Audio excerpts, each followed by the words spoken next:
Erva Mate Jacutinga, a verdadeira erva dos gaúchos. Tradicional, moída grossa e a nativa. Unopar Caxias do Sul, Vestibular 2018. Você digital até na hora de estudar. Pós-graduação à distância, flexibilidade para você ir mais longe. Hashtag próxima de você. Matricule-se já. Visite www.unoparead.com.br. Web Rádio Esporte Serra. Os campeões jogam aqui.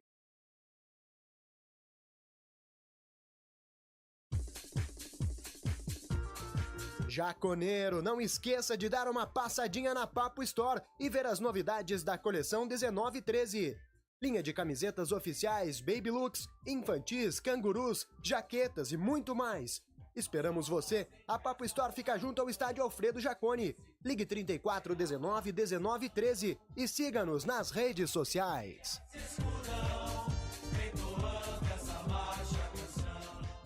Web Rádio Esporte Serra. Os campeões jogam aqui. Café, música e futebol, polêmica, treta esportiva e bom humor. É mais leve, é mais atraente, é para você. No ar, Esporte Serra Debate.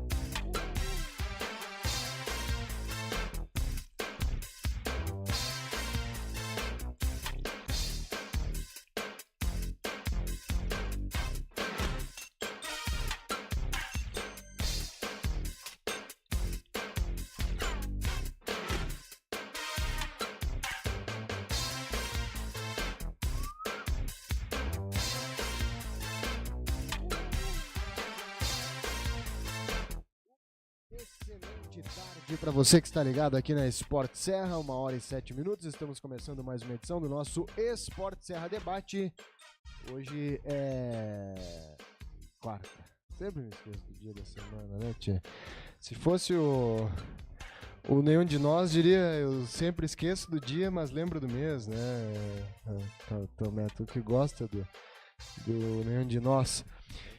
Tá chovendo aí por Caxias, né? Tá um tempo muito estranho, às vezes tem vento, daqui a pouco não tem mais, às vezes parece que tá o calorão de ontem, né? E daqui a pouco vem um vento meio frio, tá meio estranho assim, tá bem Caxias do Sul, né? Tipicamente clima de Caxias do Sul.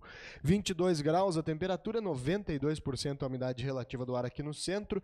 Este programa tem oferecimento de Toego Contadores, Erva Mate Jacutinga, Unopar Caxias do Sul, Papo Store, a loja oficial do Esporte Clube Juventude, Unopar, pós-graduação à distância. Os recados são para mudar imóveis e o plantão na nossa programação é sempre em nome de Agerp Marcas e Patentes.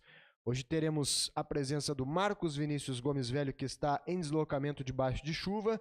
E já temos aqui conosco a presença de Rafael Tomé. Tudo bem, seu Rafael? Boa tarde. Boa tarde, William. Boa tarde, pessoal que está nos acompanhando. Começamos bem citando o Nenhum de Nós, né? Começamos bem. Sempre interessantes.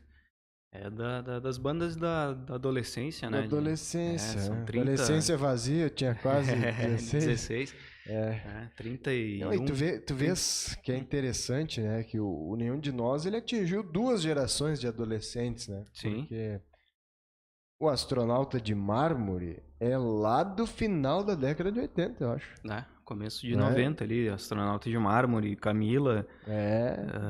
Essas músicas aí, Sobre o Tempo, né? Ela vem se perpetuando, né? Vem dando sequência. Talvez tenha sido uma das primeiras bandas realmente a fazer sucesso fora do Rio Grande do Sul, assim. Né? Ao lado dos engenheiros, né? Sempre teve também aquela rivalidade, né? Do Nenhum com os engenheiros.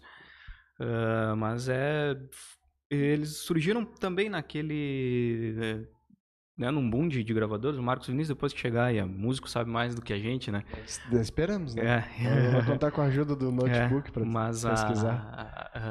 Né, as gravadoras lançaram, né, o rock gaúcho no final dos anos 80, começo de 90 ali, e o Nenhum de Nós, os engenheiros, entraram nessa barca e depois os dois acabaram se mantendo, né? O Nenhum com uma carreira muito forte aqui no sul do país, saindo também, Argentina, Uruguai também. Os engenheiros mais com o Humberto, né, fazendo carreira solo e tal, mas são duas bandas de mais de 30 anos, Teve um né? momento bom do rock gaúcho que foi chamado rock podreira ali dos Garotos Podres, por exemplo. Sim, sim. Aí teve a fase ali dos Garotos da Rua, aí teve a fase do punk rock ali com Tequila Baby. Tequila, né? Depois teve Cachorro Grande, surgiu bem. E aí, o Cachorro Grande já vem num momento posterior que foi brindado com aquele acústico, bandas gaúchas, né? Isso, da MTV. Ali foi um momento importante para o rock gaúcho. A Ultraman se consolidando, né? A Bideobaldi também tendo uma repercussão maior nacional. Acústicos e valvulados. Aí depois vem acústicos, né? Vem uma série de bandas, mas que é um momento em que aqui no Sul se tá fazendo pouco, né? Isso aí acabou. Esses dias eu tava conversando aqui com o Ivo, né? O Ivo Menegola, que foi produtor dessas bandas aí, sim, principalmente aqui em Caxias, né? E ele disse que não existe mais esse cenário de música do rock gaúcho, né? Ele existe bem alternativo agora. Terminou, né? Por exemplo, o Cidadão Quem, o vocalista hoje ele só é o marido da Manuela Dávila, né? O Duca ele tem uma carreira solo também, mas sem tanto sucesso, né? Eu acompanho, gosto do Duca desde o tempo do Cidadão, depois fazendo o Pouca Vogal com o Humberto, mas sim, sem aquela repercussão, né? A gente pode ver os próprios festivais, né? Do Planeta Atlântida, que era... também se perdeu pelo caminho, mas... né, o Planeta Atlântida se perdeu ao virar muito pop, né? Começou a virar axé, até pela questão comercial, né? De fazer parceria com a Multishow, teve essa necessidade, mas o começo do Planeta Atlântida... metade do casting era de bandas gaúchas, né? Isso. Talvez até um pouco mais. Isso foi se perdendo, né? Hoje é restrito a duas bandas e tal. O Neto Fagundes cantando o hino rio-grandense na abertura do festival. Talvez seja a principal basicamente atração. É isso, né? Porque tá muito restrito, né? O mercado da música também. Porque tu liga a TV, a Anitta tá em algum canal. Sim, né? Porque não sempre tem, né? Anitta, Cláudia Leite, elas vão estar sempre em algum canal. É isso aí, né? Não tem. Agora tem o Pablo Vittar. Também. Nesse hall dos 3, 4 famosos e deu. Basicamente isso. O legal aí de rede social e de internet hoje é que tu tem uma facilidade maior de encontrar essas bandas, né? Tu tem a facilidade de tu entrar no canal do YouTube da banda, do Nenhum, do Duca, do Humberto, tu vai encontrar, né? Os caras seguem fazendo trabalho, o Humberto agora tá numa fase de fazer coisas novas, mas revisitar o passado, né? Relançar com uma roupagem nova. Acho que eles perceberam que comercialmente precisa fazer isso, né? Sim, porque ninguém tá sobrevivendo só do novo, é preciso apelar para aquilo que mexeu com a emoção de um público maior, né? Humberto lançou há uns 15, 20 dias atrás um LP, né?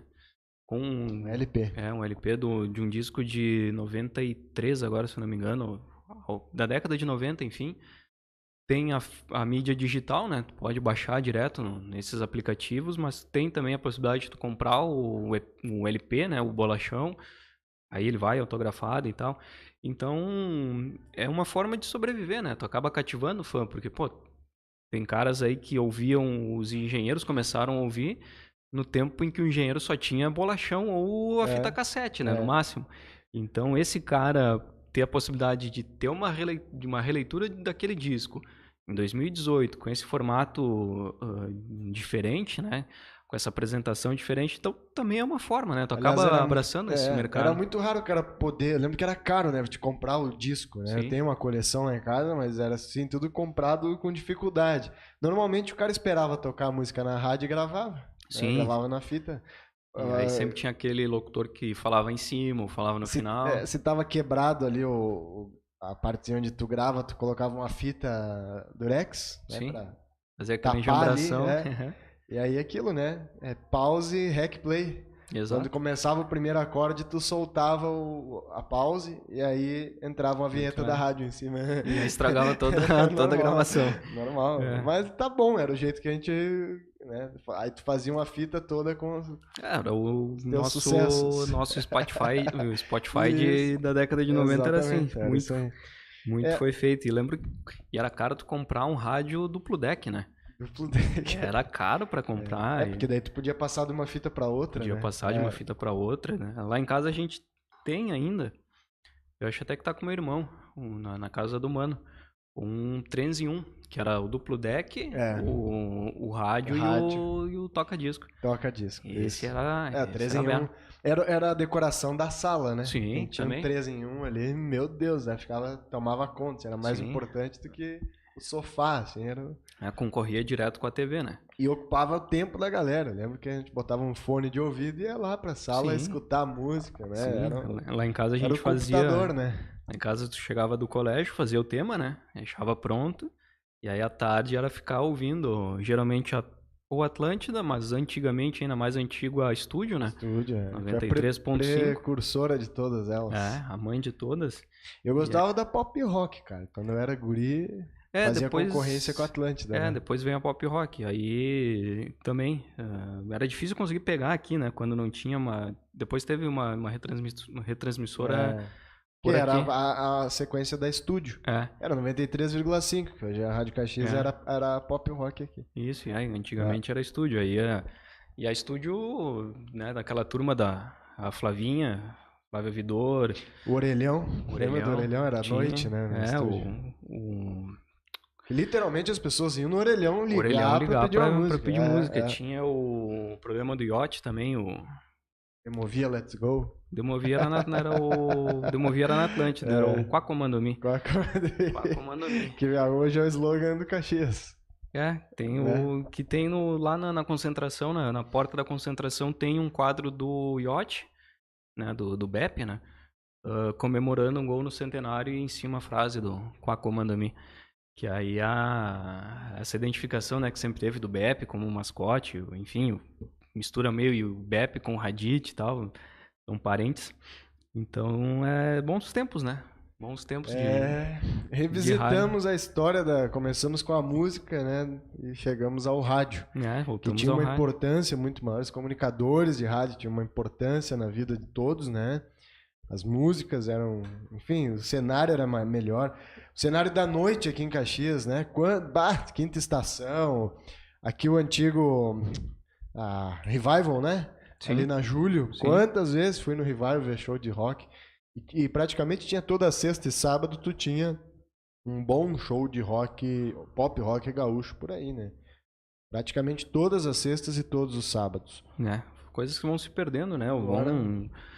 Acabam mudando, né? Acabam se adaptando mas nesse quesito falta ainda, né? Esses dias o Vlad trouxe o Duda Calvin pra cantar aqui no Quintino. Muito legal, mas uma coisa que há 15 anos atrás seria impossível, né? Pelas datas do Tequila Baby, pelo valor que custava um show do Tequila Baby, né? E até pelo próprio espaço, né? Pelo espaço, a gente sabe que tem um espaço reduzido e a Tequila Baby há 10, 15 anos atrás não comportaria um espaço. Mais de 1.000 pessoas, com certeza. Duda Calvin, eu assisti uma palestra dele na UX, certa vez, sobre história, porque ele é professor de história, né? Sim. E ele falou sobre história e futebol, e esporte, enfim, em geral. Cara, uma palestra assim de acho que 1h, 1h30 que tu não tem como tu não prestar atenção, né? Tu esquece de tudo. Até porque ele é um dos grandes colecionadores de camisetas. Também. Assim como o Vlad, como o Xaxá e muitos outros. Então é legal, né? E a gente vê muito essa história e a ligação. Semana que vem não estarei no programa, estarei em Santiago do Chile. Aí sim, tá um pouco melhor do que Caxias, né? Passar um pouquinho de calor por lá. E uma das visitas já certas, né, que eu e a Fran a gente já combinou e foi uma das primeiras coisas que a gente falou é ir ao Estádio Nacional do Chile, né? Que é histórico. É um palco histórico. Enfim. Tem uma parte lá atrás da goleira que foi preservada da versão original, que é onde as pessoas foram torturadas lá. Exatamente, né? Mais de 40 mil pessoas torturadas, né? No regime ditatorial do Chile, do Pinochet. Então, pelo que a gente viu ali, né, pesquisando e tal, ele é um estádio que ele fica... Em dias que não tem jogos, ele fica aberto à visitação. Tem visitação guiada também. Então, tem espaços lá que eram... celas gigantes, né? Vestiários que se transformaram em celas gigantes para, enfim, para presos políticos, enfim, quem não concordava com o regime naquela época. Então, é um lugar histórico, né? Respira história, mesmo que não... E é o palco da próxima final de Libertadores. Palco onde o Brasil ganhou a segunda Copa do Mundo, né? Em 62, e é o palco da próxima final da Libertadores. E até por isso, bacana ver como é que tá, né? Porque por fotos e por relatos, ele não é um estádio tão bem conservado. Então... antigo, né? Ele é um estádio antigo e tal. Desde a arquitetura até, provavelmente, manutenção. Porque eu tenho essa curiosidade. Não mudou muito, né? Tenho curiosidade de ver essa manutenção, né? Ver como é que tá a arquibancada, né? Como é para chegar no estádio, se tem essa facilidade. Perdão, a seleção chilena joga muito ainda. Sim. Acho que todos os jogos quase, né? Jogaram a Copa América, né? 2015 jogaram lá, foram campeões lá, então acredito que tem uma conservação boa naquele de campo, né? De gramado, de vestiários e tal, mas a arquitetura dele lembra muito os estádios antigos, assim, ele lembra muito um Maracanã, um estádio grande, né? Com alto e tal. Com aquela pista atlética ao redor e tal, né? Com a pista atlética, ele é um formato antigo, né? É desses formatos que tu não vai ver mais, né? A partir de agora, cada vez mais com arenas. Mais difícil, Aqui no Brasil só sobrou o Morumbi, né? Sim, pista atlética é só o Morumbi. Das arquiteturas tradicionais, né? Eu tava vendo esses dias também reportagens antigas do Maracanã. E como o Maracanã ele era bonito, né? Além de ter aquela geral ali, né? O torcedor mais humilde e tal. Mas como era legal tu ver o estádio lotado, o formato, eletrônico, placar eletrônico. Da Suderge lá. Né? O Suderge lá de gigante. E hoje ele é um arremedo de estádio, né? Eu acho bonito, mas não lembra mais, né? Não tem mais nada a ver com o que era o Maracanã. Ele é bonito, mas aquela coisa, se tu for parar pra dizer, mas antigamente ele era assim, aí ele já não fica tão bonito. Ele perde um pouquinho da graça dele. Mas é legal, né? É um outro palco místico, né? Um outro palco histórico que também ele não está muito bem conservado, né? Gramado do Maracanã. O gramado péssimo, sempre é um problema. O Diego já andou dizendo aí que é o pior do Brasil, né? O Diego meio do Flamengo. Ele deveria ser melhor conservado, né? E, aliás, é um problema que a gente tem no Brasil de gramados, né? Não só Maracanã, mas o Allianz Parque estava... vendo ontem, os caras estão pintando o gramado, porque ele teve um show lá no final de semana. Né? E aí a arena do Grêmio não pega sol, é um problema que o Grêmio ainda não conseguiu resolver. Eles trouxeram a tecnologia alemã, aquela de colocar os holofortes em cima e tal. Mas não resolve, né? Não chegou a resolver, né? Porque o estilo de grama é diferente, então tem muita coisa aí que se precisa corrigir, né? Mas essa questão do gramado... Marcos Vinícius. Chegou bem. Essa questão do gramado é uma coisa que a gente não consegue corrigir no Brasil, né? É difícil. As arenas todas elas. Primeiro porque precisam de shows, né? Precisam para as arenas se manterem. Então esse já é o primeiro problema. E segundo que exige uma manutenção que a gente ainda não conseguiu descobrir como é que faz, né? Ou a gente já descobriu, mas é caro, né? E aí falta pagar. O Cassiano Scherner manda aqui, boa tarde, amigos. Quanto ao mascote do Caxias, o Beppe, ele é primo do Radit. É isso, primo. Primo do Radit. E aí, Marcos Vinícius Gomes Velho? Perdeste o nosso debate sobre música, viu? Mas daí ia ficar muito fácil, Tudo né? bem?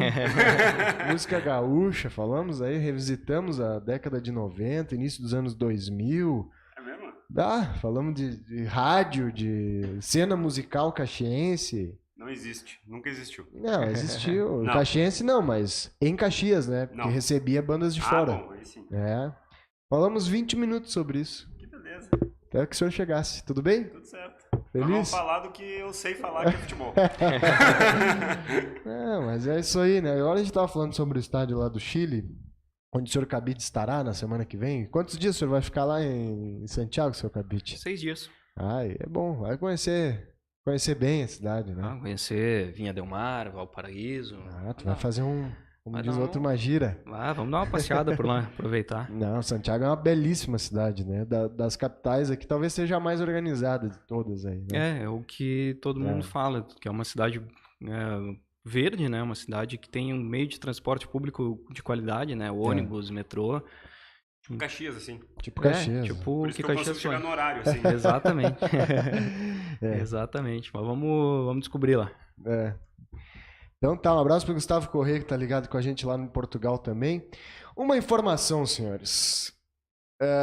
Ney Rama não quis me dizer, mas eu tenho uma informação de fonte segura. Ele esteve hoje pela manhã no Alfredo Jaconi já buscando informações a respeito de questões estruturais, salários de atletas, como é que o futebol tá andando, como é que não está andando. Calor no cabide. Daqui a pouco tu sai na rua, tu já vai botar de novo a jaqueta. Sim, não vai esquecer a jaqueta aí, que vai te fazer falta, tá? Então, ao que tudo indica, e conforme já era esperado, né, pode ser o Ney Rama, até por um pedido da própria torcida, que tem boas lembranças do Ney Rama como gerente de futebol do Juventude, começa a se encaminhar por aí a estrutura administrativa de futebol do Juventude. Mas como vocês não estiveram aqui no programa desde a entrevista coletiva do presidente Roberto Toneto, eu gostaria de ouvi-los, né, a respeito de tudo ou do pouco que foi falado, porque o presidente conseguiu... Ele foi tipo o Julinho Camargo, a entrevista dele. 36 minutos de entrevista... Não dizer nada. Não, ele até trouxe algumas informações, mas nos últimos minutos... Os últimos 5 minutos de entrevista surgiram algumas informações e os primeiros 30 minutos só teve uma informação. Ou duas, que foi a saída dele e a saída do Jones Biglia.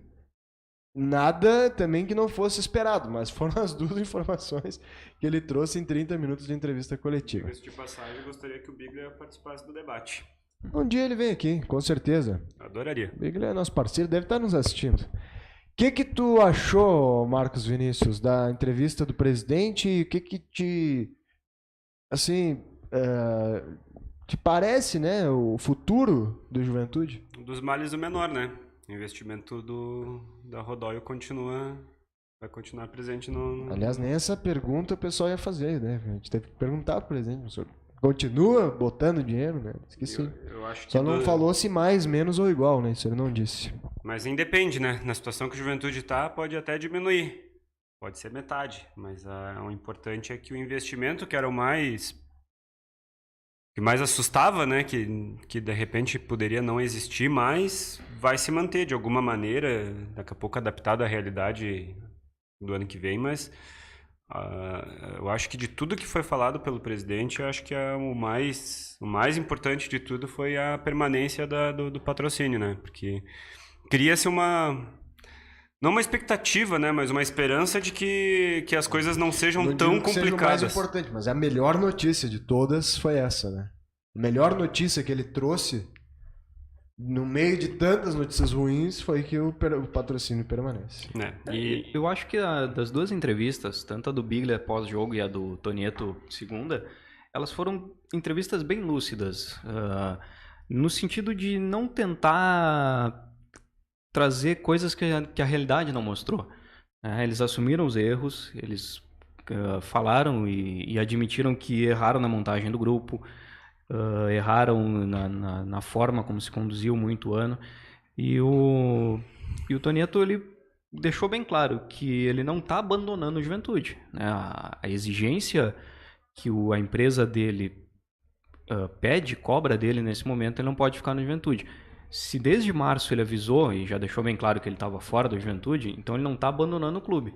Ele está deixando bem claro que no momento era o que ele tinha que fazer, né? Ele precisa fazer isso, não está abandonando o clube, vai deixar o patrocínio da empresa dele, e aí, como o Marcos falou, se o valor for menor ou maior ou igual, nesse momento para o Juventude, claro, se for igual, melhor, se for menor, o Juventude também vai precisar de... questão de justiça, né?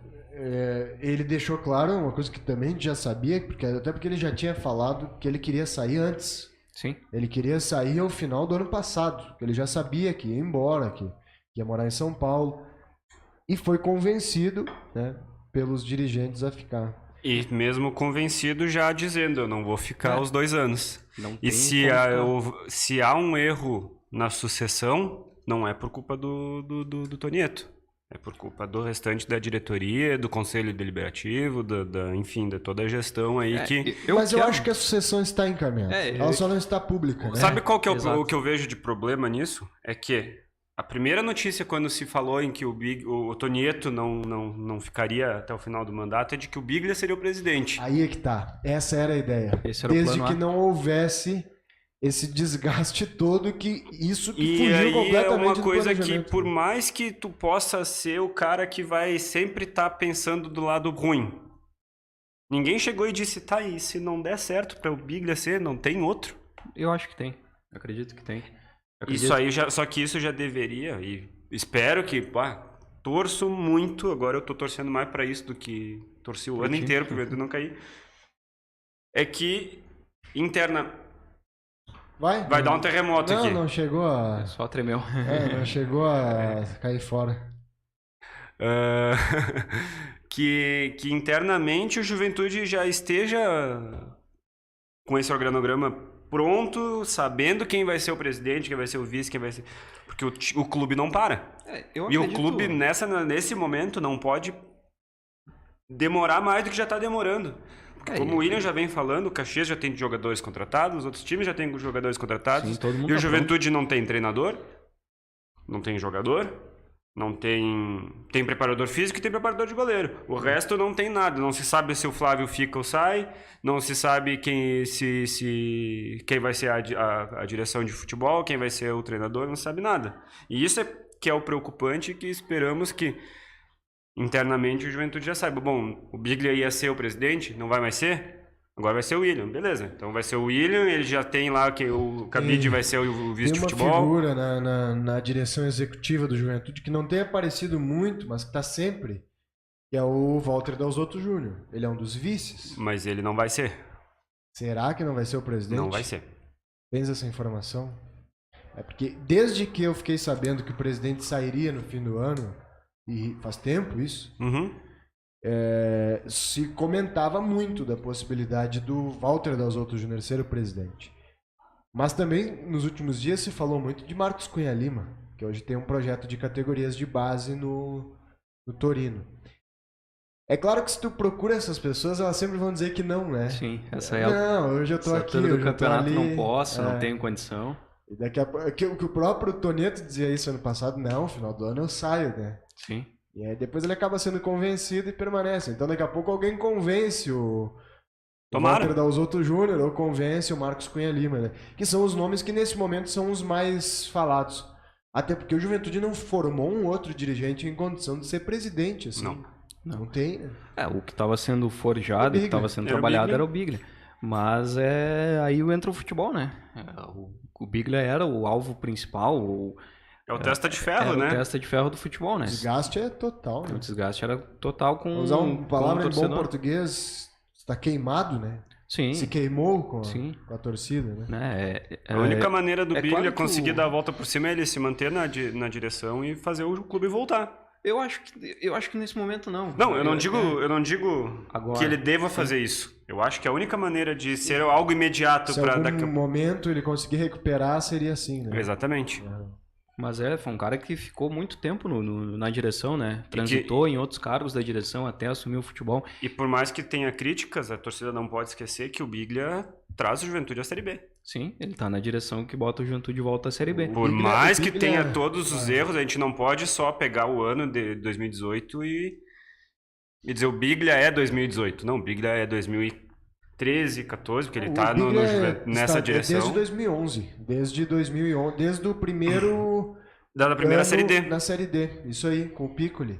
Quando o Piccoli assume, que o Piccoli era auxiliar, né? Isso. Aí sobe o Piccoli, sobe o Schinnali, ali já era o Biglia no futebol.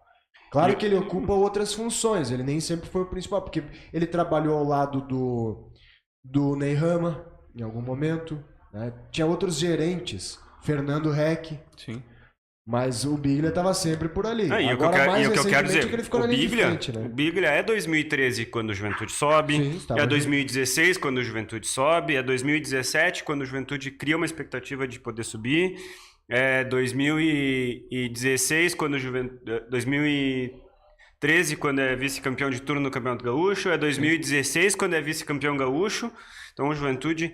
O Biglia não é só 2018 quando há um desgaste, há um afundamento, há um retrocesso, mas não dá para se julgar o Biglia só por isso. A figura do Biglia é só 2018. Eu não lembro de críticas ao Jones Biglia em qualquer outro momento. Mas é que talvez a partir da história dos 45 pontos ali do ano passado. Talvez ele tenha começado, velho. Porque antes nunca passou por questões pontuais, né? De troca de treinador, de contrato aqui ou contrato ali, mas isso é normal do futebol. Mas essa pressão de antes não existia, né? É que isso essa questão aí, e aí pode ser que as realidades venham e tragam novidades e as pessoas não consigam se adaptar, que entra no que nós conversamos o outro dia com o De Carli aqui no debate.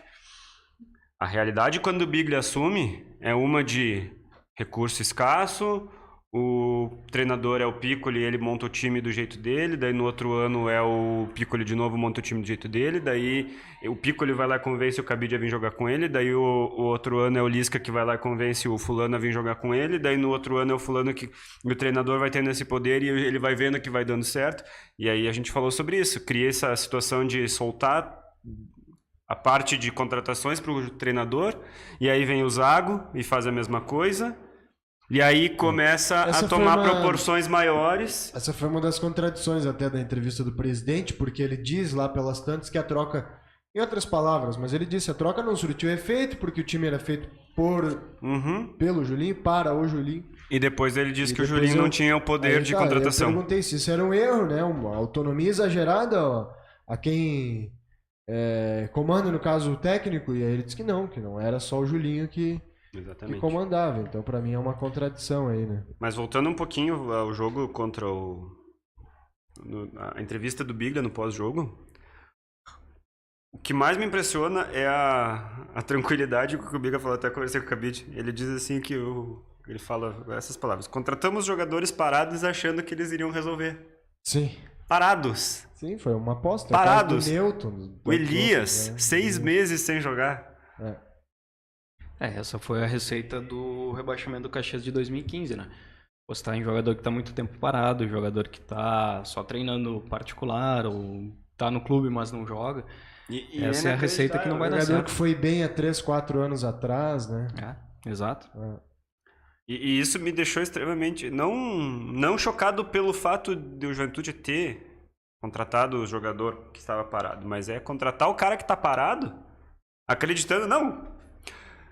Faz 2 anos que o William não narra e eu vou contratar ele aqui para resolver meu problema na minha rádio.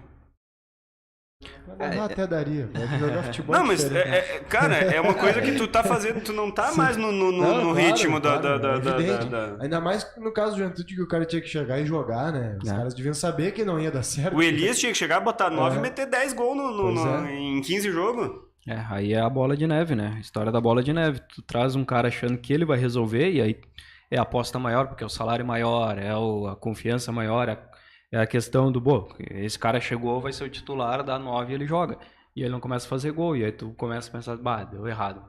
Eu vou precisar de mais um. Aí eu não tenho dinheiro para mais um, porque eu gastei todo no Elias. E aí é o seguinte, tu vai cair numa outra contradição do presidente, quando ele diz que iríamos dar um jeito de achar a grana para pagar o bicho, né? Sim. Então por que não dá o jeito de contratar o centroavante que foi pro Figueirense? Não, eu perguntei, o Biglia acabou de dizer, né, na sexta-feira, que o Juventude abriu mão de contratar a camisa 9, e ele citou os nomes: Renan, André Luiz da Ponte, o Felipe Azevedo, Elton, foi pro Figueirense. Foram 3 caras que foram pro Figueirense, se eu não me engano. Os 3 centroavantes do Figueirense. E o André Luiz da Ponte. Exatamente. E o Felipe Azevedo. Porque não podia pisar fora do orçamento. Mas para pagar um bicho extra, o Juventude ia dar um jeito. Então por que não deu um jeito, né?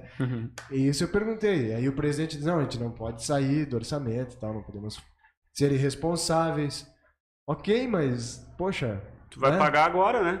Muito mais caro. Muito mais caro. Muito mais caro. Tonieto falou isso também na entrevista, né? Era mais barato Mais barato, não sei se é a melhor palavra, mas era melhor tu sair, né, ficar na Série B, né, investir mais do que agora que tu não vai ter o dinheiro da TV, né?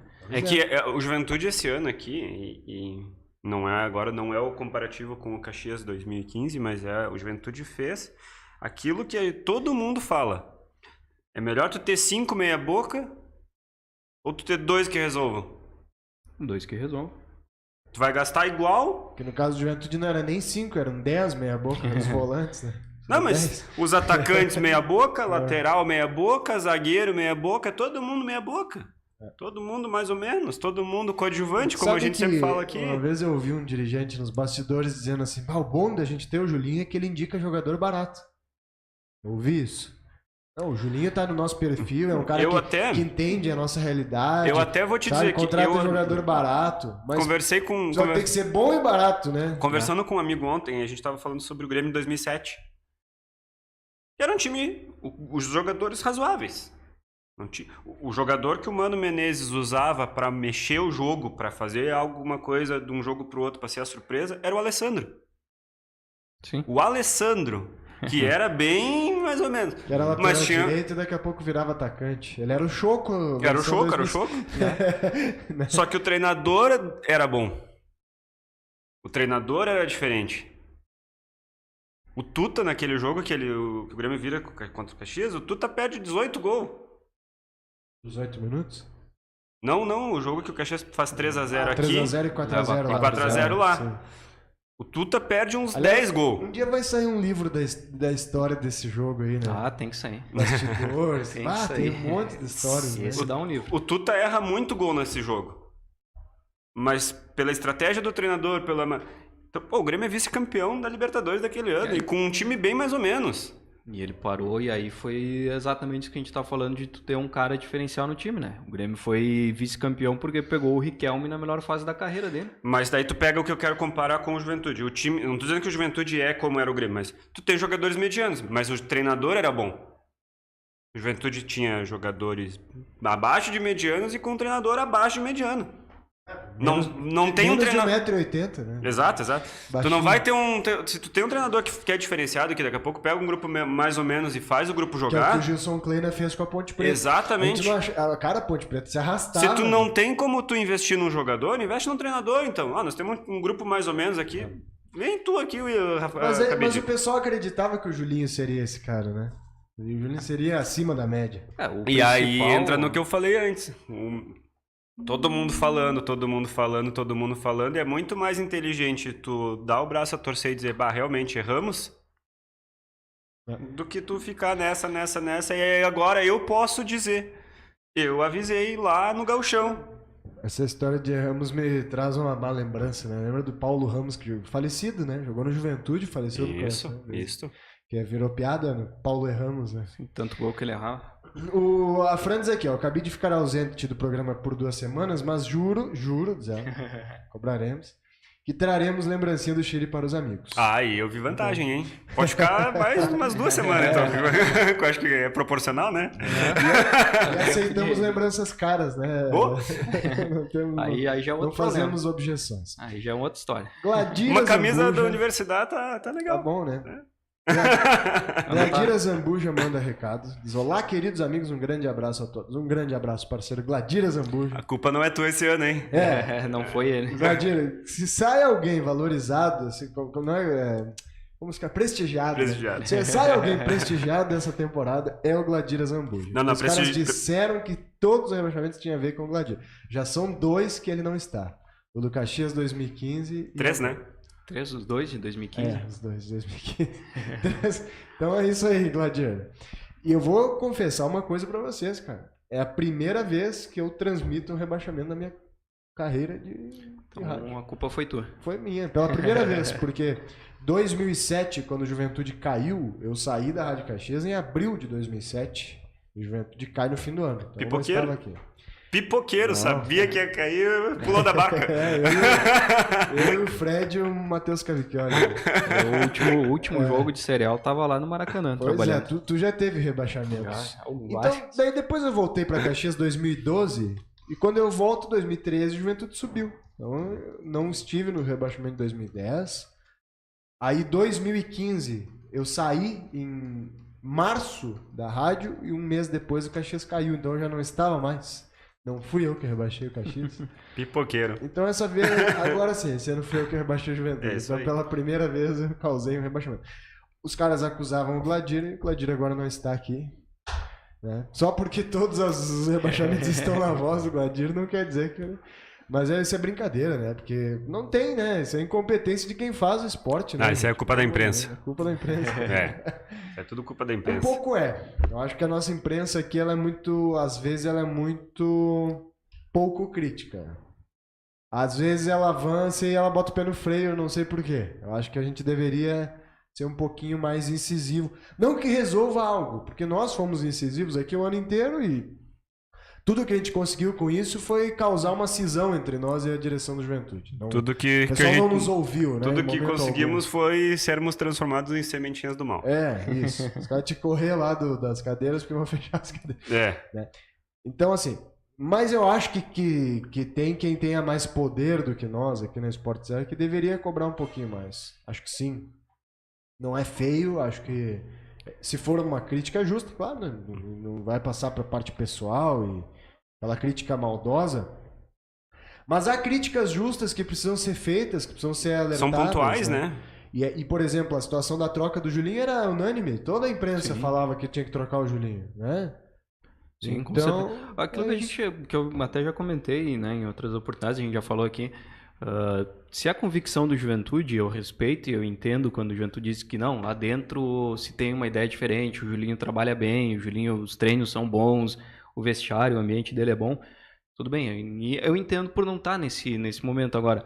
Durante toda a Série B, o Juventude teve várias oportunidades em que era unânime, ninguém ia reclamar da troca, ninguém ia falar, tipo, olha, vocês viram como vocês estavam errados? Não, a crítica era justamente o contrário, não deu certo, né? Chegou um ponto em que não tem como manter o Julinho, porque a torcida viu que o time não está conseguindo jogar, os jogadores estão criticando publicamente. Quando o jogador vem ao microfone ao final de um jogo e falar que a gente tomou uma roda do adversário... Tomamos uma roda, vocês não vão trocar de treinador, vão traduzir para Libras. Ele está desenhando... Não vão trocar o treinador? Ele está desenhando no outdoor dizendo, olha, não vai dar certo com esse cara. E tem algumas coisas que precisam ser trazidas, por exemplo, todo mundo sabe.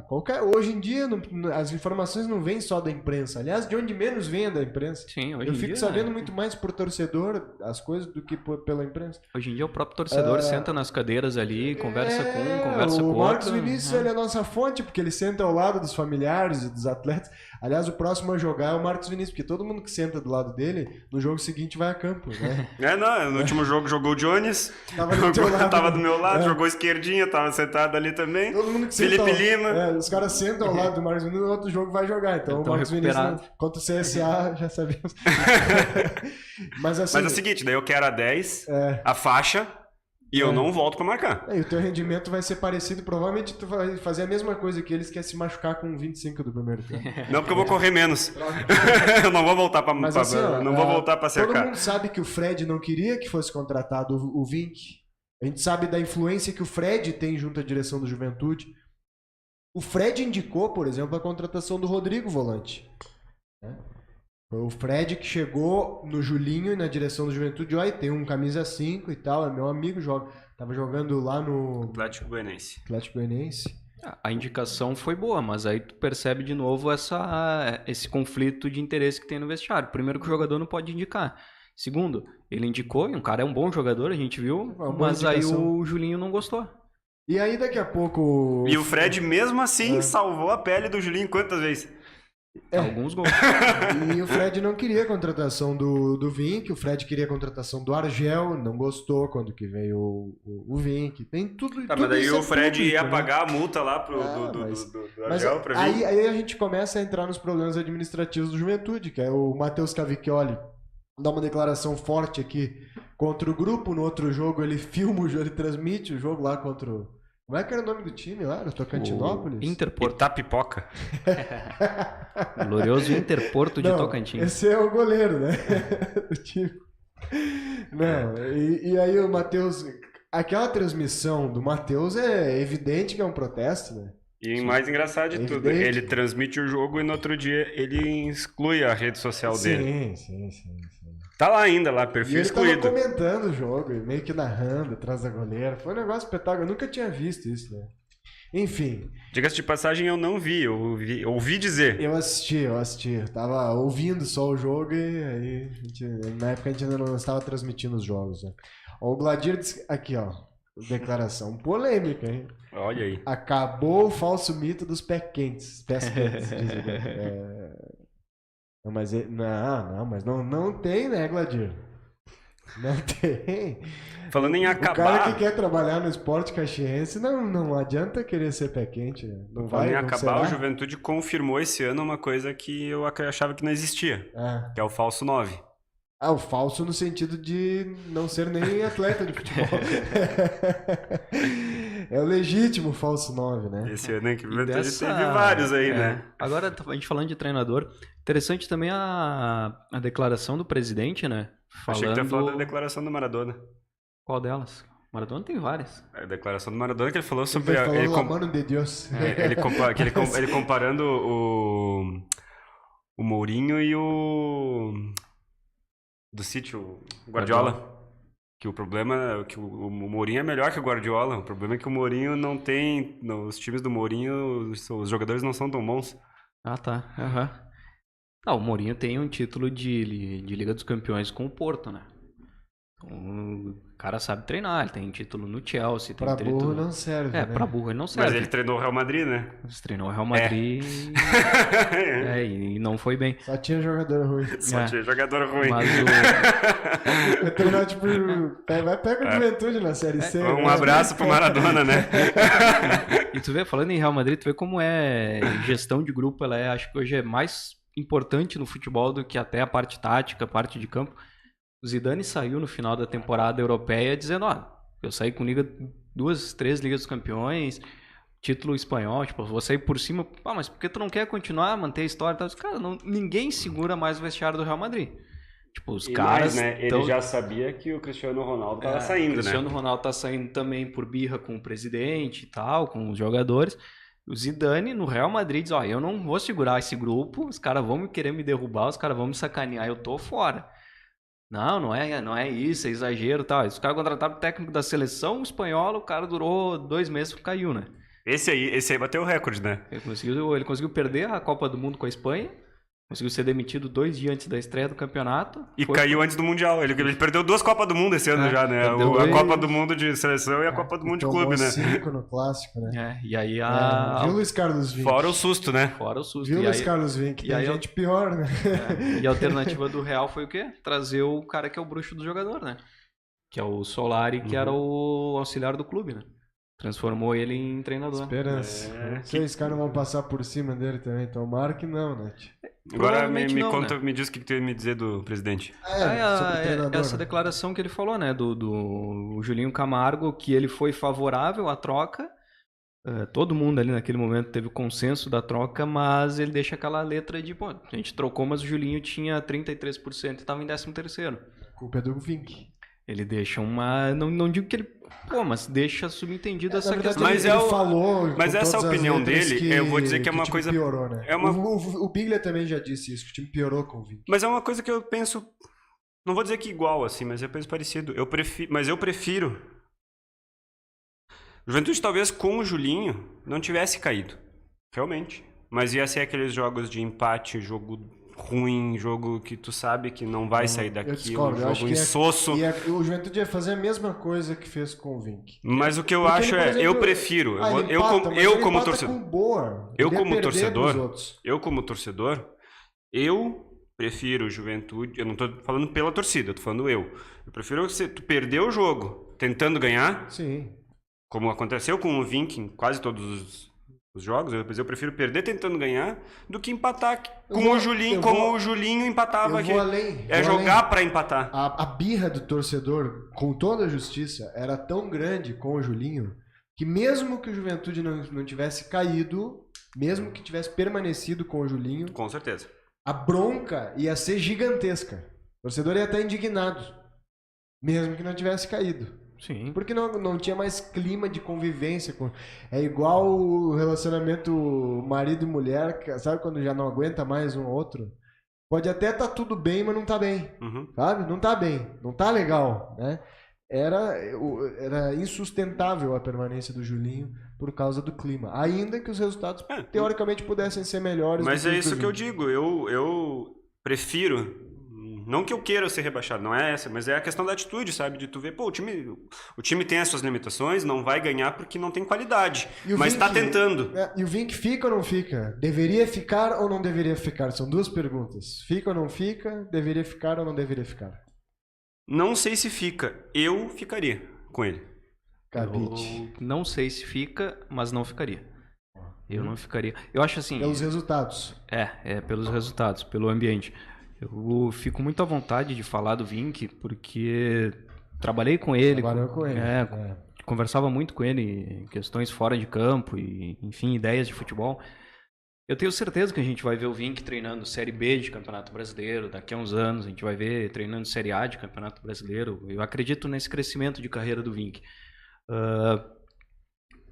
Ele melhorou o time do Juventude, em termos de time, de concepção de time, ele melhorou em relação ao que era o Juninho. Mas em termos de resultado ficou muito abaixo.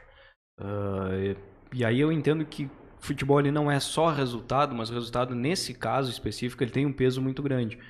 O Vink tem uma vitória em casa, né? Uma vitória em casa. Pesa muito o fator local. Contra o Sampaio. Então pesa muito. E quantas vitórias o Julinho teve em casa no Brasileiro? 2. No Brasileiro? No Brasileiro 2. São CRB e Guarani. CRB e Guarani. Mas pesa essa questão. Eu acreditava muito que o Vink ia conseguir trazer de volta esse fator de jogar em casa. Pelo discurso dele, pela palestra dele, pelo que ele consegue movimentar de vestiário a semana antes do jogo, de trabalhar muito essa história do que a gente falava antes do Quá comando me, de em casa sou eu que mando, minha casa, minhas regras. O Vink bate muito em cima dessa questão. E ele não conseguiu tirar isso do grupo do Juventude. Tudo bem, como o Marcos já falou, o grupo era limitado, a gente sabe que até a proposta que o Vink usou para esse time, ela não ia dar certo, de propor jogo, de ter intensidade, o Juventude não tinha condição física para fazer isso, e aí também é um erro do Vink, aí também tem um pontinho de erro. Se tu tenta fazer o time ser ativo e ele não é, a palavra da moda agora é que o Juventude seria um time montado para ser um time reativo.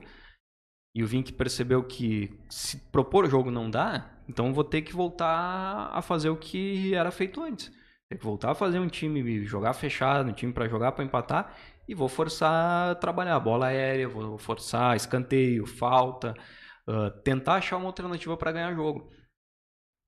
E ele não conseguiu fazer isso. Então também acho que é um pecado do Vink, é um erro do Vink nesse momento de não ter conseguido trazer uma ideia nova para o time. E agora tem que ver a questão dentro da se fica ou não fica, não se deve ficar ou se não deve, a questão salarial, porque o máximo da folha do Juventude vai ser 280 mil, talvez seja menos do que isso.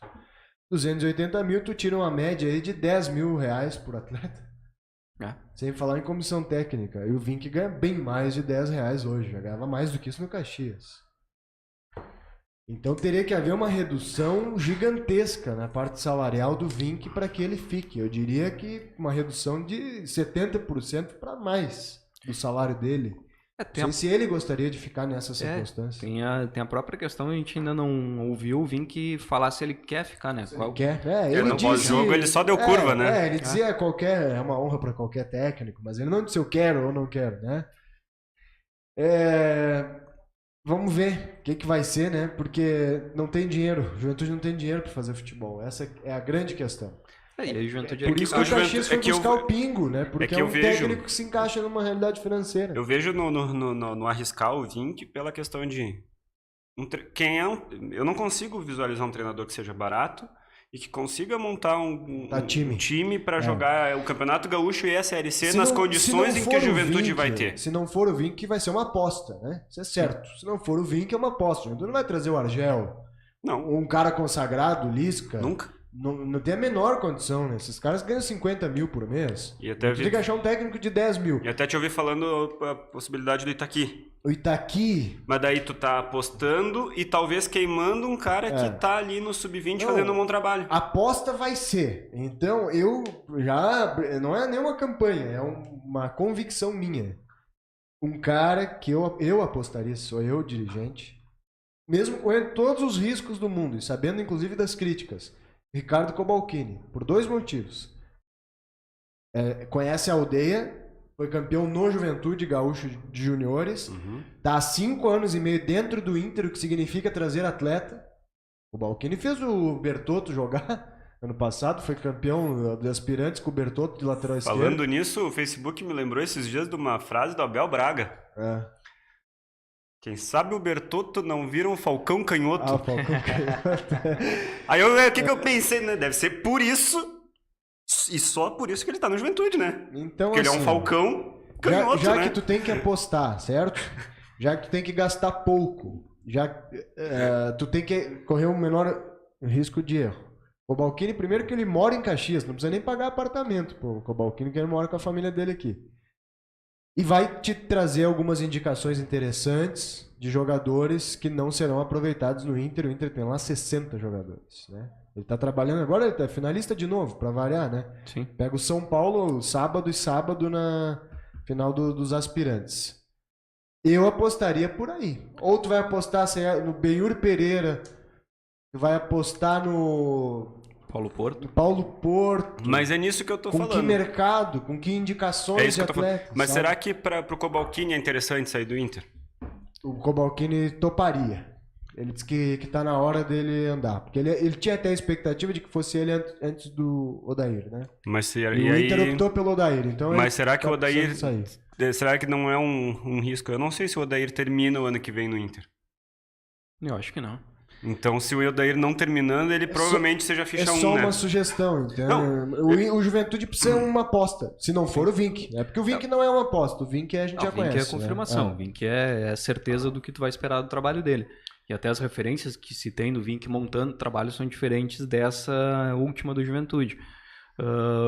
Quanto ao Cobalcini, eu acho que é um cara interessante. Né, como o Marcos falou, se é um momento em que ele entende que é a hora de sair e de alçar voos maiores, de buscar um time profissional, se ele entende que é o momento, bom, então é uma aposta. É um cara que vem muito bem de trabalhos de base, né? Todo ano é aspirantes, coisa, juniores. Ganhou na dupla Caju. Ganhou na dupla Caju. E se for para se apostar no Cobalcini, por exemplo, quando é que acaba o campeonato dele? Semana que vem? Ele tem que levantar a taça, abraçar o capitão e vem pra cá. E já pega o voo, sei lá, se o jogo é em Porto Alegre, se é em São Paulo, onde é que... Não sei se o jogo é onde é que é. Ele vai ter que voltar a Porto Alegre, ele pega o Caxiense. Pega o Caxiense e vem pra cá. Eu busco ele, se for o caso. Não tem problema. Mas é que tem que ser... É que o perfil tem que ser. Cobalcini só treinou base. Tudo bem, mas quem é que tu vai trazer? Mas o que eu quero dizer é que o Juventude não pode perder tempo. Sim. O Juventude não pode deixar isso para dezembro. O Cobalcini tem outro detalhe. Nisso que o Juventude vai ter que reduzir, a grosso modo, 60 mil de folha, né? Ele tem... A folha era quase 900 agora. Vai para 280. 600 mil. A grosso modo vai ter que... R$500 milhão a menos. R$500 milhão a menos. Na prática é isso. Como é que tu vai fazer? O novo treinador vai chegar e vai dizer, preciso de 3 volantes, 4 volantes. Então tá, tu vai contratar 2... Os outros 2 é o Vacaria e o Sananduva. Isso. Ou o Vacaria e o Bruno, ou o Roger, sei lá. Se o Sananduva voltar, não tem por que não colocá-lo, né? Vai ter que chegar. Eu preciso de 3 laterais, 2 laterais. Então, um lateral tu traz, o outro é o Ochoa que tá na base. Mas eu digo uma coisa, o Vacaria acho que não fica no Juventude. E o Cobalcini tem essa experiência. O Vacaria tá afim de sair, né? Ele tá afim de sair. Mas eu acho que se o Vacaria... Se alguém chegar e disser pra ele, tu vai ficar e tu tá no elenco aqui pra jogar... O problema é que o Vacaria ele tem contrato até o final do ano que vem só. Mas tem contrato. E o Remo tá querendo ele de volta.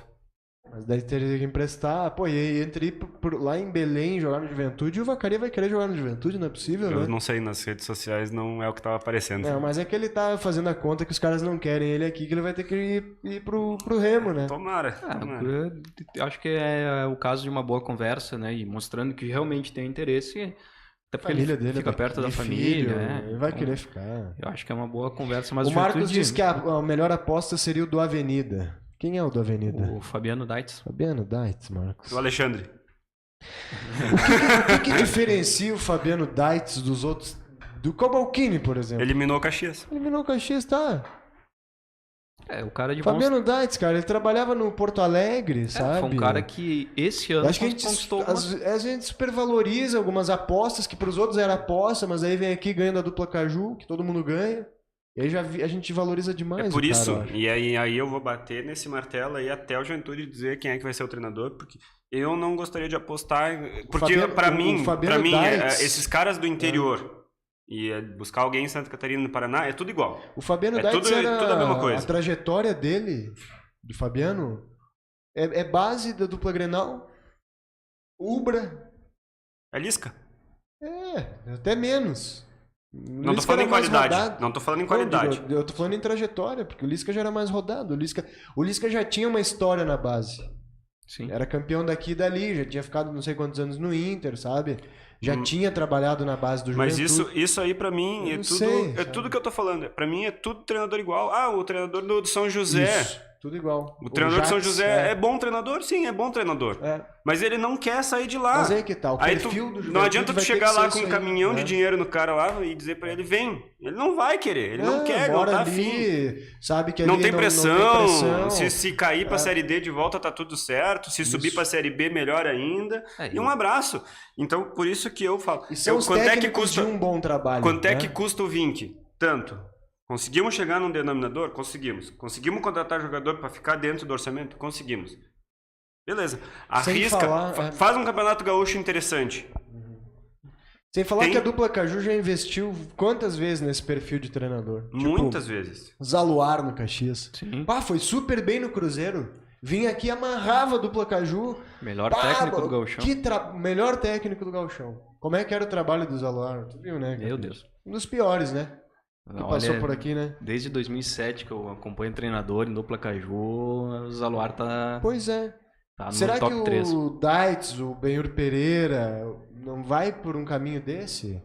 O Beto Campos. E assim, o Juventude se arriscou com PC Parente sendo treinador da... Aí que tá, as apostas do Juventude foram piores do que as apostas que por isso que eu prefiro, então, apostar, vamos botar entre aspas, no Vink. Mas tem que ver se o Vink quer reduzir o salário dele. Nós temos que partir desse princípio. Eu não tô dizendo que o Vink vai querer ficar, que o Vink vai querer baixar o salário, não tô dizendo nada disso. Mas se tu não chegar no cara e dizer que te interessa, tu nunca vai saber. E a aposta, aquela história do não, né? Do não tu já tem, cara. A aposta do Caxias no Pingo tem muito a ver com a questão salarial. Muito, muito. E aí eu te digo uma coisa, cara, eu posso até queimar a língua. E tomara que queime. É risco. O risco, quando tu não tem dinheiro, o risco é sempre maior. Sem contar que é um risco tão grande que faz 2 meses, 3 meses que ele tá acertado com o Caxias e ele não apareceu aqui ainda, né? Foi anunciado. Mas é que ele tá na final da... Mas isso é um problema também. Sim. Aí tu tem o grupo inteiro contratado, e o treinador tá lá trabalhando lá, com a cabeça lá. Ele não tá pensando o Cabide vai jogar lá comigo, lá. Eu nem sei como é... Se eu passar por ele na rua, eu capaz de xingar. Aliás, esses dias tem 2 coisas. Primeiro, o Pingo tava aí esses dias e um amigo meu disse, mas quem é aquele rapaz lá? Perguntou pra alguém no Caxias. Não, porque ele é o nosso técnico. Tava por aí. E o Marcos De Carlos que tem que contratar o Humberto que saiu do Guarani. Humberto Loser. Não, esse aí não. Mas Marcos... Humberto Loser. Com esse sobrenome. Aí que tá. Primeiro que o Humberto já é um técnico caro, porque é na Série B, né? Sim. O que credencia o Humberto como um técnico de futebol? Qual é o trabalho dele, assim, que... O Humberto ele vai entrar nessa linha que a gente tá falando, do Vink, do Jax... Com menos experiência, né? Porque o Vink, queira ou não, tem 10, 15 anos já como técnico, né? O Vink é um degrau acima, mas nessa outra turma aí, porque o Humberto botou o Guarani de volta na Série A do Paulistão, fez uma boa campanha na Série B. Mas aí eu te faço... Fez um bom trabalho, como o Julinho fez tantos bons trabalhos no Veranópolis. Eu te digo assim, ó, o Humberto, lá no Guarani, que é onde ele trabalhou, tem 10 meses de carreira. Ele tem um bom trabalho, assim como o Pico ele teve um bom trabalho no início dele aqui no Juventude. Um trabalho, exatamente. Isso. É que a gente se baseia Humberto, muito pelo Gauchão isso também, muito, né? não, e isso muito em função de que era a casa dele. Sim. Tu tá num ambiente favorável, sim, com a torcida, porque o treinador tinha caído, daí ele assume interinamente, daí vai ficando, vai dando certo. O Gauchão é um campeonato hoje de 12 times, em que na prática tu tem 2 que brigam. Diga-se de passagem, eu quero mandar um abraço pro Noveleto. Então assim, já vamos falar disso. Qualquer time que chega na semifinal do Gauchão, tu vai dizer que o treinador fez um bom trabalho, né? Nossa, que belo trabalho. O Klemer foi finalista do Gauchão. O próprio Fabiano, né? Ele fez um bom trabalho no Avenida, botou a Avenida em competição nacional pela primeira vez na história. Mas como é que ia ser o trabalho dele numa Série C, numa Série B? Não, tu pega o próprio... baita incógnita. A própria semifinal contra o Grêmio, o primeiro jogo em casa. Em 10 minutos o Grêmio tá ganhando de 2-0. Né? Ele resolveu em 10 minutos o jogo. O time reserva lá em Santa Cruz. Até foi titular, foi um misto quente até. Mas em 10 minutos ele acabou com a semifinal. E aí, então, continua sendo um bom trabalho do Fabiano, porque veio aqui e tirou o Caxias. Num jogo que o Caxias, desculpa, mas perdeu pra ele mesmo. O Caxias deu uma amarelada, né? O Caxias ele fez o que o Criciúma tá fazendo na Série B, né? Ele se acomodou com a vantagem dele, tô tranquilo. Quando tu cai pra esse nível de treinador de 10 mil por mês, tudo entra na categoria aposta. Tudo entra na categoria aposta. Pode dar certo, como tem uma ótima chance de dar errado. E, infelizmente, é isso. E a gente se baseia muito, repito, pelo Gauchão. O Klemer foi finalista do Gauchão. Botou o Brasil de Pelotas na final. Beleza. Olha o trabalho que ele ia rebaixar o Brasil de Pelotas. O próprio Brasil se convenceu disso, tendo que tirar ele. Então o Gauchão não é parâmetro, eu não sei. Eu apostaria num outro perfil aí. Bueno, mas vamos ver. E o Gauchão, a tabela do Gauchão, só pra gente fechar, até que já estouramos o programa aqui. É um espetáculo, né? A dupla Caju estreia em Pelotas. A princípio, claro que o Pelotas não vai mandar os jogos em Pelotas, porque tem 4 para cumprir, né? Mas tem julgamento de recurso essa semana. Bom, então se tudo der certo, a dupla Caju joga em Pelotas no mesmo dia. Não vai ser porque a brigada não vai dar condição. Então não vai jogar sábado ou outro domingo. Daqui a pouco o Juventude vão ser 24 horas de horror, né? O Juventude joga 4 seguidos em casa. Um deles, o último jogo é o Caju, mas tem 3 e o Caju. Eu já desenhei, eu fiz nem o Julinho já. Eu já desenhei a primeira vitória do Juventude. Na 6ª rodada. Nossa! E o Caxias tem uma tabela brava, porque ele pega o Chavante lá em Pelotas, que você já sabe o que vai acontecer. Pega o São Luís em Ijuí. Aí o Caxias vem jogar uma em casa, que é o Avenida, que é a Toca. Aí depois ele tem o Novo Hamburgo fora. Aí ele tem a dupla Grenal em sequência. E o Caju. É uma loucura. A tabela do Caxias é um horror. Mas a do Juventude não é muito diferente. Não é muito diferente. O Juventude é o Pelotas fora. É paulada, né? O São José em casa. Que vai vir aqui, vai incomodar, vai encher o saco, vai jogar contra a Juventude na Série C e vai incomodar já agora. Certo. Depois é o Grêmio fora. Uma roda. Aí vai perder o Brasil de Pelotas aqui de novo. 1-0, gol do Leandro Camilo de vamos cabeça. Empatar Dessa vez vai ser. Vamos empatar com o Aimoré fora. E aí nós vamos ganhar depois do São Luís aqui. E depois o Inter aqui, o Avenida aqui, o Caju, o Veranópolis fora, que é sempre mas o Juventude vai se salvar do rebaixamento esperamos nesses 4 jogos. E depois é o Novo Hamburgo casa, fora. Né? E acabou. E nós aqui, ó.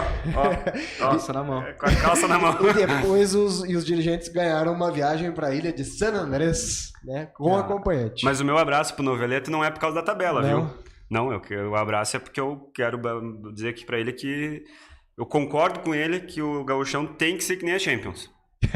Tá bom. Só que tem que ser a final única, tem que ser tipo em Campo Bom, tem que ser em grande evento. Em Três Passos, sei lá. Tá bom, Panambi.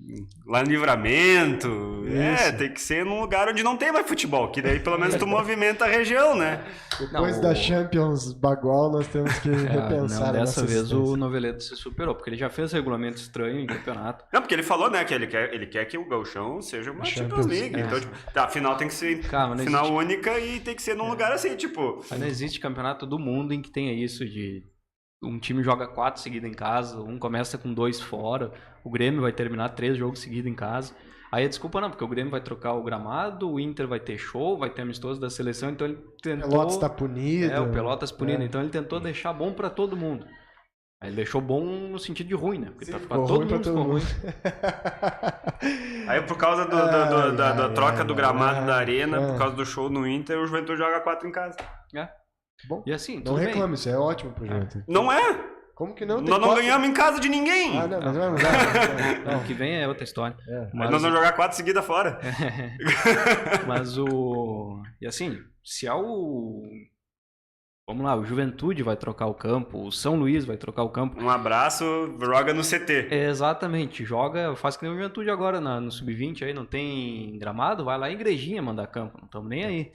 O Marcos De Carli pergunta, qualquer nome que nunca tenha estado por aqui será aposta? Eu acho que nessa realidade sim, Marcos.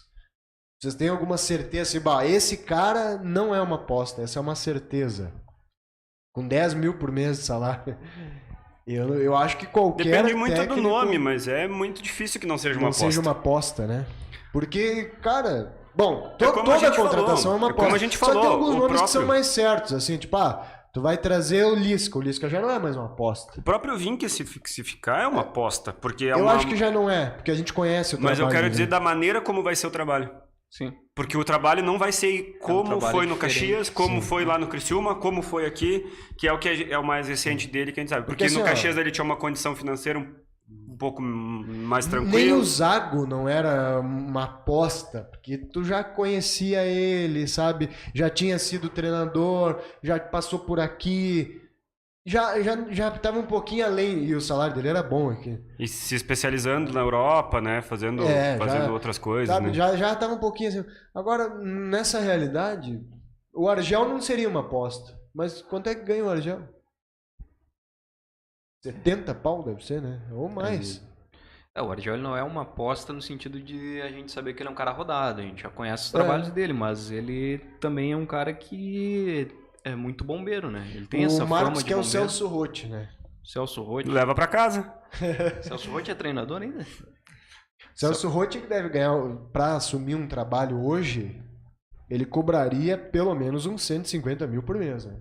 Sim. E eu acho que não assumiria nada que não fosse na Série A. O Celso Rotti é um cara que escolheu, fica em casa, né? Escolheu a carreira dele, né? Fica em casa. Ele já tá garantido. Ele faz aquilo que muita gente achou que o Filipão faria. Vai pra casa agora curtir o que ganhou de dinheiro da vida, né? Escolha a proposta, escolha onde eu quero trabalhar, o que for bom pra mim. O Celso Rotti tá nesse nível. Não seria, Marcos, o nome nesse momento, Celso Rotti. Porque não viria, não assumiria por 10 mil por mês? Só se ele fosse por muito gosto de voltar a trabalhar mesmo. Agora uma pergunta pros amigos do Trabalho beneficente. Corinthians cai ou não cai? Tomara que caia. O Corinthians tá flertando. Tomara, seria muito legal. E na última rodada ele pega o Grêmio. Essa história a gente já viu, né? Já vimos. Não, o Corinthians ele tá com um namorico bem sério de rebaixamento. Seria de novo. interessante, né? E o São Paulo, que demitiu o Aguirre André Jardine. Grêmio. A última vez que demitiram o Aguirre pra jogar contra o Grêmio, tomaram 5, né? André Jardine. André Jardine, agora mais um gaúcho, né? Mais um gaúcho. Naquela votação lá, quem é que tu acha ele? Melhor treinador do Brasileirão? Tem que ser sempre o campeão, né? Eu sou a favor que o melhor... É injusto o cara ser campeão e não ser o melhor treinador. Mas com o time que tem? Não, mas... Tudo bem, mas ele é o campeão, né? Porque tem tantos caras com time bom e não fazem o time ser campeão. Tu sabe que dessa lista eu colocaria o Odair. E aí eu digo pelo... Primeiro, é o cara que ficou o campeonato inteiro. Sim. Naquela lista ali é o único. Exatamente. E fez um time jogar e tal, né? Mas aí eu acho que com muito menos qualidade que o Palmeiras, por exemplo.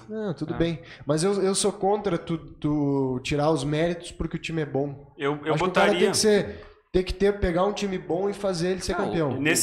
Naquela lista ali eu fico... O Filipão, nesse sentido, fez isso, né? Porque a gente viu que com o Roger o Palmeiras estava capengando. Nessa lista eu tenho dúvida entre o Odair e o Thiago Nunes. Pra mim, é um critério que eu tenho. Se bem que o Thiago Nunes, muito do trabalho dele também está sendo muito bem visto por causa da Sul-Americana também, né? Que o melhor é o campeão, cara. Não interessa. Tinha obrigação. Mas tem muito treinador que tem obrigação e não cumpre com a obrigação. Então, se o cara é campeão, ele tem que ser o melhor treinador. Ele é melhor que os outros, ele ganhou. Não interessa. Pra mim, é o meu critério pra melhor. Aí tu começa a eleger os destaques, né? Sim. O Odair fez um baita trabalho, né? Mas ele não é o melhor. O melhor é o que ganhou. Eu fico entre o Odair e o Thiago Nunes. Fez um baita trabalho também o Thiago Nunes, né? Mas eu fico na dúvida porque o Thiago Nunes teve a Sul-Americana junto e isso dá uma confundida, né? Às vezes a gente não sabe contra quem que jogou, né? Tu acaba ficando com a imagem de finalista, né? De quase finalista agora de Sul-Americana. Mas cada um tem a peculiaridade dele, né? O Filipão vai ser campeão. Em pontos corridos, o melhor é campeão, né? Pois é. Não tem como o melhor ser de segundo, sempre ser acho terceiro. Isso assim, porque depois daí tu começa a ver, mas por que o Odair não foi campeão? Porque não ganhou do América Mineiro, porque não ganhou do Santos em casa, porque empatou com o São Paulo em casa, né? Porque perdeu para Chapecoense de virada. O próprio jogo agora com daí o Ceará. Tu já, o Ceará, tu tava ganhando, tu empata. Nessa reta final de campeonato, tu precisa fazer mais que o Palmeiras, óbvio. Mas aí quando o Palmeiras não faz, empata, obrigatoriamente tu tem que ganhar. Né? Aí que eu coloco na condição de um belíssimo trabalho, mas não como o melhor treinador, porque se ele fosse campeão ele seria o melhor. Bueno, essa é outra discussão. Boa viagem, Cabide. Aproveite o Chile. Tome um vinho chileno em nossa homenagem. Titi lelele, com certeza. Isso aí. E faça bastante fotos e traga a nossa lembrança, que pode ser caro, não precisa ser barato. Tá bom, tá anotado. Mas se for barato também a gente vai gostar. Tá anotado. Obrigado, William, pelo convite. Valeu. Marcos Vinícius. Obrigado. O que tem da Melê nesse final de semana? Nesse final de semana não tem nada, mas eu vou ter sábado, vou estar fazendo o meu aniversário. Opa! Lá no La Cueva. 26? 18. De banda? De músico. De música. Tá bom. É verdade. Parabéns pro Arthur, que foi campeão lá na Obrigado. Santa Catarina. Parabéns pelo aniversário. Muito obrigado, os amigos estão convidados aí. Beleza. Quem quiser aparecer lá. Vai sábado ter no La Cueva. Água mineral. Água mineral. Aí o cara sai sem gás. Sai na cueva de lá depois. Eu vou estar tocando com meu pai, com meu irmão lá. Vai ser uma coisa bem família. Bem família. Mas no notebook só tu, né? Só eu. Não podia deixar passar os 49 do segundo tempo. Valeu, Marcos Vinícius. Valeu, abraço. Abraço. Amanhã tem jogo, hein? Amanhã. É verdade. Nem falamos. O Juventude não tem zagueiro, pra começar. O Vinícius foi colocado na lista, mas faz que ele tá fora. Vai jogar o Jones, provavelmente, de zagueiro. Ou o Newton.